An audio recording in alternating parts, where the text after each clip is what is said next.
Hi, my name is Garrett Lovelace, and today I'm going to be talking to you all about operant conditioning. Operant conditioning is basically where the consequences control our behavior. So we act off of the consequences that will be the result of our behavior. Most people utilize operant conditioning in their daily lives and don't even realize it. For example, if you're trying to train your dog and you give him a treat when he rolls over, that's an example of operant conditioning. I like learning how the mind works and why we make decisions that we do, so I've studied a lot in psychology.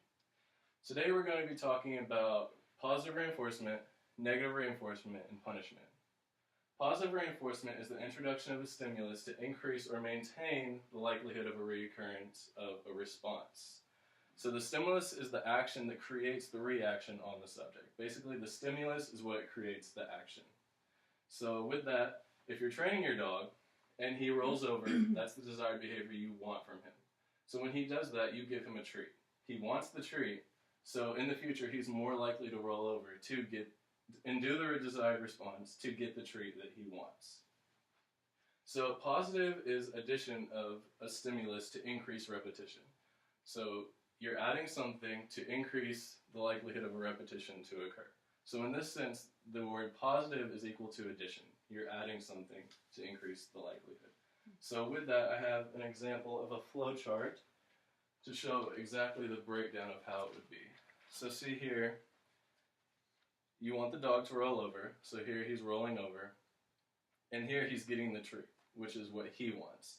So with that, he gets the treat, and now he's more likely to roll over next time you see, because he's gotten what he wants out of the transaction. So now that we have a good understanding of positive reinforcement, we'll move to negative reinforcement. Negative reinforcement is a response or behavior is strengthened by removing or avoiding a negative outcome. So negative reinforcement often involves an uncomfortable feeling. You want to avoid that uncomfortable feeling. So for example, if you're baking and you know you're about to take the cookies out of the oven, you're going to want to put on an oven mitt before you do that. Because if you don't put on the oven mitt, you know you're going to get burned.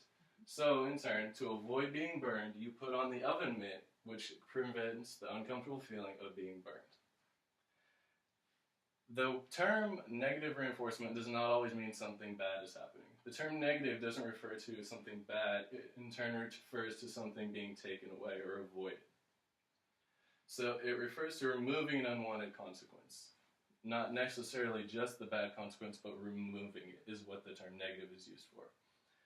The Associative Behavior Analysis International actually states that behaviors are negatively reinforced when they allow you to escape aversive stimuli. So they're reinforced by you actually getting out of the uncomfortable situation.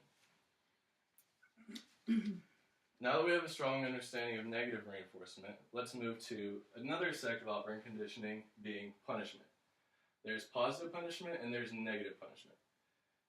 Positive punishment is any stimulus that represses behavior. So the behavior is being repressed.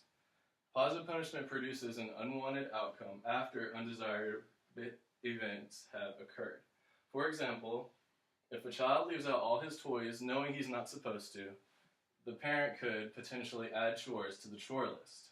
They're adding the chores because they know the child won't want to do the chores, so next time, in hopes, they will not leave out their toys like they're not supposed to. Once the child sees that he's had more chores added because he did the undesirable event, he's less likely next time to do this because he doesn't want more chores added.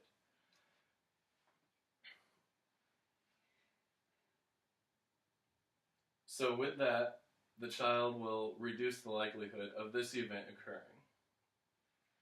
Negative punishment is where you take the good desirable to reduce likelihood of behavior to occur. So in negative punishment, you're taking away something. With positive punishment, you're adding chores. Negative, you're taking something away. So if a child, for say, kicks their sibling knowing they're not supposed to, the parent may take away or confiscate their favorite toy for a whole week. In turn, they're hoping that the child will not reproduce this undesirable event because they're not going to want their toy taken away again for a whole week. So it's less likely that this undesirable event will occur again. Don't confuse negative punishment with something bad happening. While you may think, oh, negative punishment, this is a spanking or this is a scolding, the term negative is actually referring to minusing something from the situation, i.e. confiscating the favorite toy. While it can seem like it's a bad situation, the term negative is being used to take something away. So with that, we've talked about positive reinforcement, positive punishment, and negative punishment. So after understanding all this information, try to look at the decisions that you make in your life and others around you make in their lives and see if operant conditioning is in play in any of these decisions. Thank you.